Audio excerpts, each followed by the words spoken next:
E aí pessoal, tudo bem? Eu sou o Francisco Tupi e resolvi fazer essa aula, esse conteúdo sobre a minha visão de gamificação aplicada ao ensino. Então, baseado tanto em estudos quanto práticas que eu tive ao longo da minha vida profissional, eu compilei uma série de questões e agora estou compartilhando com vocês. Antes de começar, que fique bem claro, esta é a minha visão. Então, caso você discorde, vamos debater, vamos conversar. Isso que é produção de conhecimento, é ciência e tudo mais. Vamos lá então. Para iniciar a nossa reflexão, eu gostaria que vocês pensassem quantas vezes vocês leram o livro predileto de vocês. 1, 2, 3. E quantas vezes vocês vão ler esse livro até o final da vida de vocês, pensando que talvez você tenha 60, 70 anos de vida ainda? Quantas vezes você vai ler este livro? A mesma coisa com seu filme preferido. Quantas vezes você já viu? E quantas vezes você vai ver? E a pergunta também se repete para o jogo. Qual é o seu jogo preferido? Não precisa ser jogo de videogame. Pode ser jogo analógico. Até mesmo esporte. Quantas vezes você jogou? Quantas vezes você vai jogar? No momento que nós começamos a tentar elaborar estas medidas, nós vemos que tanto o livro quanto o filme são bem mais fáceis de medir do que o jogo. Mas a ideia do jogo, o que difere do jogo, é algo que a gente sempre está fazendo. Continuamente a gente faz. Talvez num dia a gente perca as contas de quantas vezes a gente joga. Então, uma das coisas que a gente vê perante a gamificação, o modo que a gente aprende, o modo com que a gente se relaciona, está associado com esses elementos do jogo, que fazem que linguagens que até então não foram pensadas como jogos possam ser repetidas no momento que a gente associe ao jogo. Dessa maneira, então, a ideia aqui é explicar os dois termos para que fique claro o meu ponto de vista. Então, jogo é aquilo que se joga. A diferença entre o jogo e a brincadeira é que a brincadeira não tem um comprometimento, um compromisso tal qual o jogo. Isso se expressa basicamente pela questão da regra fixa. Independente do que ocorra, a regra sempre vai ser a regra. Igual aquela citação latina, dura lec, sed lec. A lei é dura, mas é a lei. Da mesma forma, o jogo ele vai ter um aspecto de negociação, ou seja, estratégia. Isso vai permitir que nunca duas partidas sejam iguais. E também uma relação de recompensa, que ora pode ser positiva, ora pode ser negativa, com o caráter punitivo. Além, é claro, o jogo ele tem um aspecto estético, um aspecto associado à metaforização da realidade. E aproveitando o ensejo, a diferença entre o jogo e o esporte é haver uma entidade reguladora.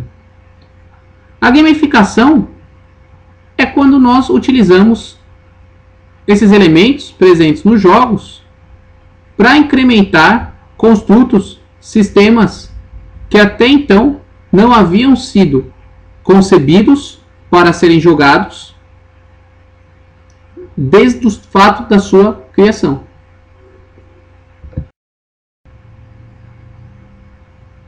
Quando falamos elementos presentes nos jogos, ao batermos os olhos, o que nós vemos? Então a gente vê que existe um tabuleiro, existe peças, existe scores, marcadores de pontos, uma forma de interação, plataformas, miras, tiros, pode ser um jogo de luta, pode ser um jogo de corrida.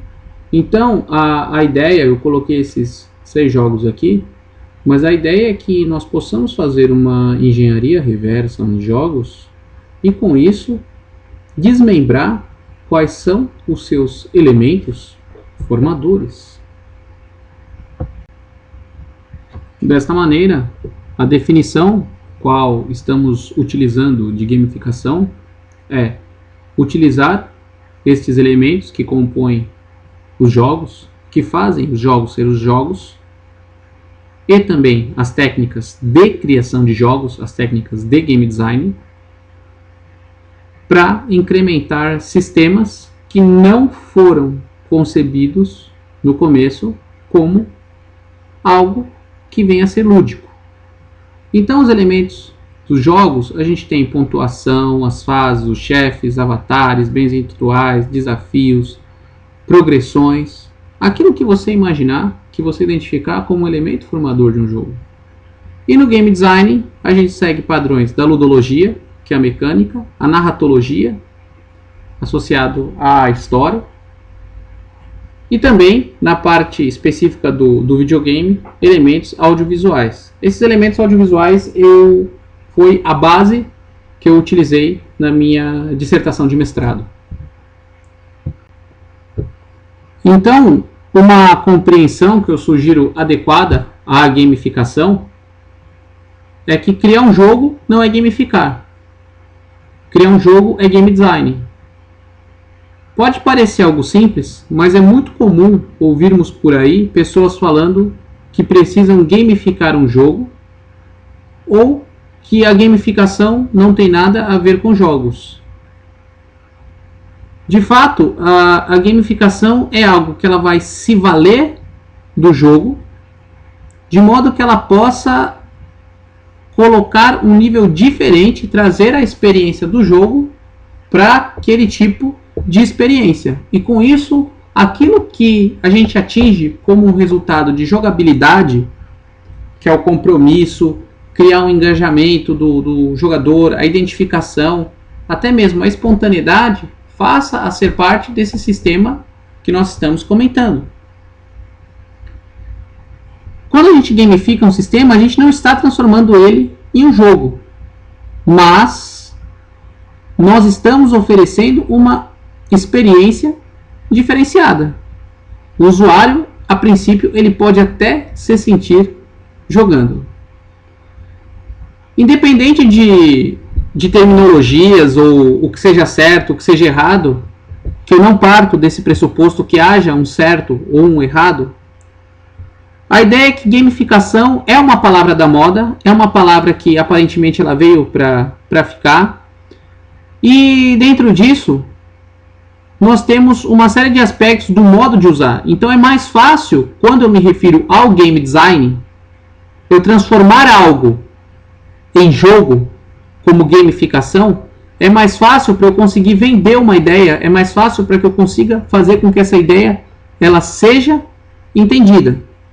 Então, a ideia, eu não sou contra isso, em determinadas circunstâncias nós somos obrigados a utilizar, mas a ideia é qual? É que pelo menos a gente tenha a noção da origem dos termos e que, de um modo ou de outro, a gente não se leve, não seja levado por modismos ou contamine ideias que aparentemente estão aplicando conceitos de formas errôneas. Mas eu acredito que tudo é válido, contanto que seja bem feito e que atinja os resultados necessários. Aqui segue uma timeline, uma linha do tempo, de como que a terminologia ou como a prática da gamificação chegou à terminologia gamificação. Óbvio que ao longo do desenvolvimento da humanidade e os princípios quais a gamificação ela procura, é possível a gente encontrar sistemas que se valem dessa busca pelo jogo durante diversos aspectos da humanidade. Desses exemplos que é dado é as privadas que tinham pintadas mosquinhas. Até hoje no aeroporto de Nova York a gente pode encontrar, e outros aeroportos da Europa, de modo que o desafio a acertar a mira leve com que as pessoas não urinem no chão. E dentro desse aspecto, pensando na cultura do espetáculo, na indústria do entretenimento, existe um recorte que começa no século passado, em 2012, de um biscoito que era associado a cards de beisebol, e ao comprar o biscoito, para promover a venda do biscoito, havia uma situação de jogabilidade. Na década de 80 a gente tem dois exemplos, os Multi-User Dungeons, no início das comunicações remotas, através de texto, no qual começaram a ser utilizadas para jogarem aventuras de RPG. Então, aquele terminal de texto podia ser usado para ficar emulando histórias, narrativas, e os outros usuários resolvendo as situações propostas pelo mestre de jogo. Lembrando que essa prática do RPG também, nessa época, já havia sido difundida com o Dungeons and Dragons e outros sistemas de RPG nas universidades norte-americanas que possuíam esse sistema de comunicação. Essa caricatura ao lado também nos anos 80 é o James Poldi, que começa a aproximar o estudo da literatura e os jogos. 2002, esse símbolo, essa bandeira de Israel e da Palestina, é um jogo chamado Peacemaker, desenvolvido pelo Ozzy Burak. O jogo não era um jogo de guerra, um simulador de tiros, mas sim era um sistema de treinamento desenvolvido dentro de um jogo que buscava fazer com que os soldados resolvessem os conflitos sem apelar para o tiro ou para situações violentas. Esses dois ícones de 2003 e 2010 são sistemas de marketing baseados na base do que vem a ser a gamificação, né, do PBL, Point, a pessoa fazer os atos e ganhar pontos, Badge, ganhar distintivos, e Levels, subir de nível. E por fim, 2010, quando a Jenny McGonigal, que tem um vídeo que ficou bem conhecido no TED, chamado The Reality is Broken, ou A Realidade Está Quebrada, onde começa a vir o termo gamificação é de fato cunhado e começa a entrar no vocabulário em larga escala. Nessa tabela nós temos como que a gamificação ela é aplicada no contexto mercadológico. Então, como que eu faço uma transposição de atos simbólicos, buscando fazer com que aquele ato imprescindível, endêmico ao sistema mercadológico comercial, seja mascarado, seja transposto em relação a um jogo. Então, a meta mensal ser considerada um desafio, a questão do vigilantes do peso ser associado a um time, o sistema dos cartões de crédito a badges e por aí vai. Aqui nós temos outros exemplos de aplicativos e sistemas que usam a lógica do jogo para buscar maior atenção, maior engajamento de tempo, maior repetição, pertinência na vida dos usuários. Então a gente tem o Zombie Run, que ao mesmo tempo que a pessoa faz Cooper, ela escuta vozes falando para fugir de zumbis. A gente tem um jogo que associa o ato de fazer urina nos mictórios do Japão com um jogo associado à mira. O sistema de evolução do Waze ou mesmo os badges do Foursquare. Da mesma maneira, também existe uma série de aplicativos, sites que são voltados para o ensino. Então, nós temos sistemas de gestão de sala que visam premiar ou punir os alunos em função do seu comportamento, criar personagens, criar avatares, ou até mesmo criar rotas associadas ao ensino. Então, é como se houvesse um mapa, uma sequência de grids, e esses grids eles fossem pontuando e dando algum tipo de bonificação de acordo com a evolução ou mesmo o retrocesso dos alunos. A ideia é poder ajudar o professor a desenvolver meios para criar sua própria gamificação, para que ele possa enxergar como aplicar a gamificação dentro da sala de aula. Então, o objetivo da gamificação é a motivação.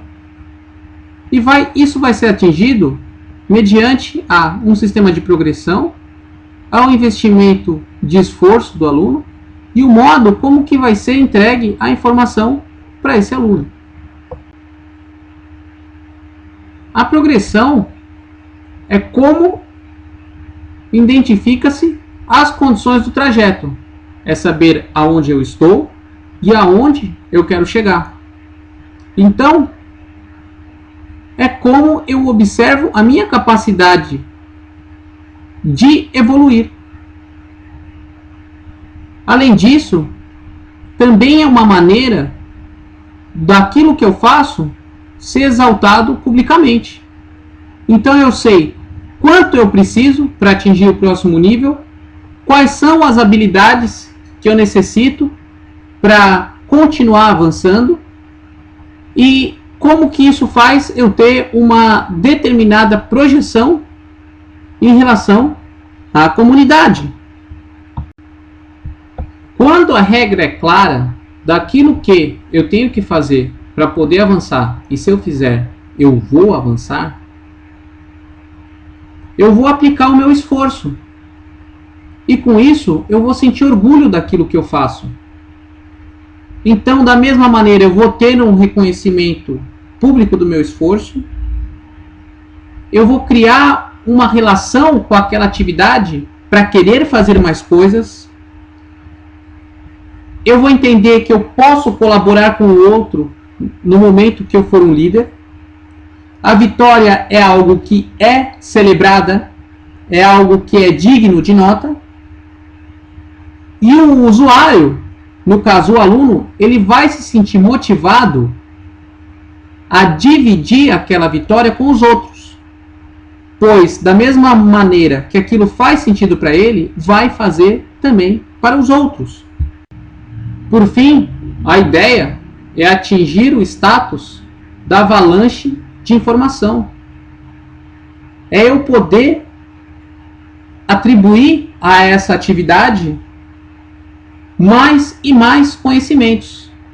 Não só o conhecimento que o aluno gosta e ele vai ter uma facilidade maior para poder realizar, mas um modo qual eu possa trabalhar interdisciplinarmente, multidisciplinarmente, de modo que eu possa fazer com que o aluno, para avançar naquilo que ele quer, ele tenha que avançar também naquilo que ele não tem tanta fluidez, tanta habilidade ou mesmo gosto. E aí, dentro desse contexto, eu posso colocar missões, as quests, igual tem no jogo, uma forma contínua dele continuar evoluindo, dele buscar novas habilidades, e também eu possa atribuir tempos em relação a isso, em função dos níveis de comprometimento que ele vai ter. Então eu posso ter uma missão macro, e dentro dessa missão macro ter missões médias, e dentro das missões médias eu ter missões pequenas. Eu estou falando missões, mas isso pode ser habilidades, isso pode ser conteúdos, isso pode ser programas que ele tenha que desenvolver em função das habilidades e das metas da escola, do contexto, da realidade escolar que ele vive. Toda vez que eu falo de gamificação, eu coloco na mesa em pauta a questão da emancipação ou do condicionamento. Então, graças a esse sistema de jogo, eu estou emancipando o meu público-alvo, eu estou emancipando o meu aluno, ou simplesmente eu estou condicionando ele. Então, eu coloco ele para repetir funções, eu dou estrelinhas, eu dou algum tipo de bonificação, e na verdade eu estou fazendo exatamente a mesma coisa, porém com uma máscara, com uma roupagem criativa. Então, toda vez que eu me pego envolvido dentro de um processo desse, eu faço essa reflexão. Eu estou emancipando o meu aluno ou eu só estou condicionando? A minha meta como educador é emancipar, é desenvolver o protagonismo, desenvolver a autonomia. Então, como que através de um sistema que aparentemente busca o condicionamento, eu atinjo a emancipação? É algo que eu sempre tenho refletido e pensado sobre.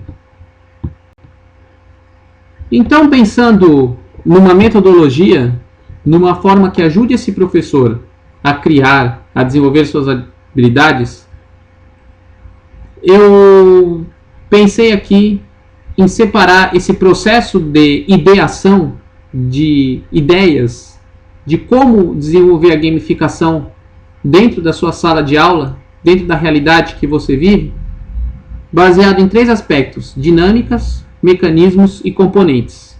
Vamos ver o que cada um deles tem a dizer. Dentro do contexto das dinâmicas, nós temos os aspectos gerais, aquilo que compõe o meu ecossistema. Então, pensando em uma atividade, existe alguma restrição, existe alguma emoção que precisa ser trabalhada ou que precisa ser evitada, a narrativa. Então, um lugar que tem um determinado conflito precisa ser exaltado, precisa ser diminuído, não pode se abordar determinado tema. Como que eu vou fazer essa progressão? Cada um é responsável por alguma coisa, ou todo mundo só vai avançar quando todo grupo dominar? Quais são os relacionamentos envolvidos? Aluno-aluno, professor-aluno, professor-comunidade, professor-gestão. Todos os aspectos gerais. A segunda etapa de pensamento está associado aos mecanismos. Como que os processos vão conduzir as ações de quem está participando dessa atividade. Então, qual que é a minha ideia? É um desafio?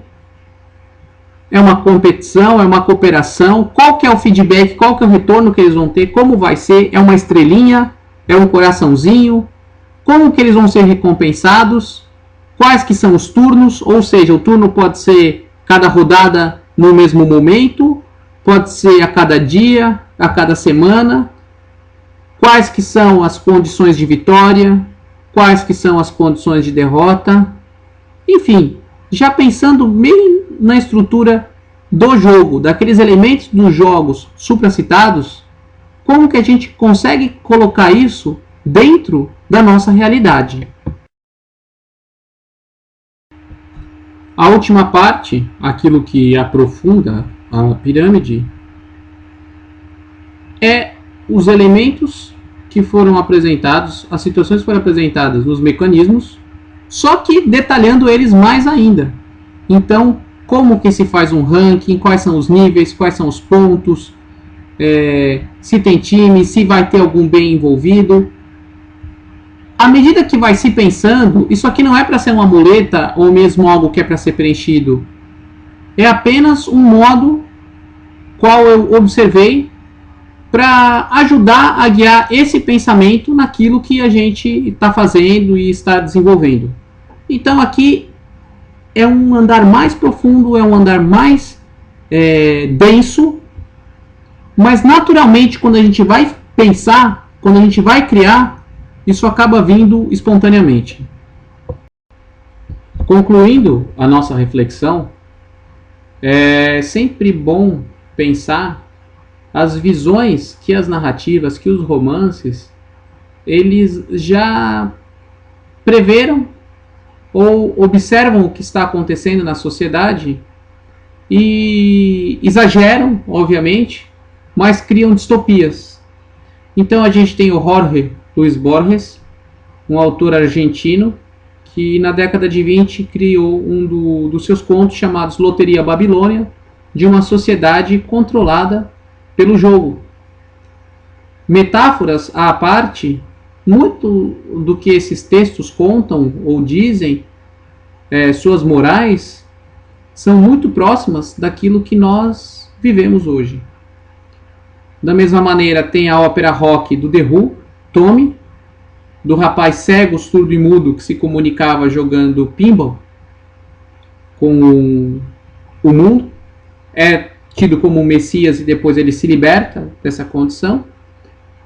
E os exemplos são vários, mas não pode ficar de fora os Jogos Vorazes, que mostra também essa distopia associada ao jogo e causou um impacto tão grande na população que na Tailândia o símbolo que a Katniss, a herói, fazia passou a ser proibido.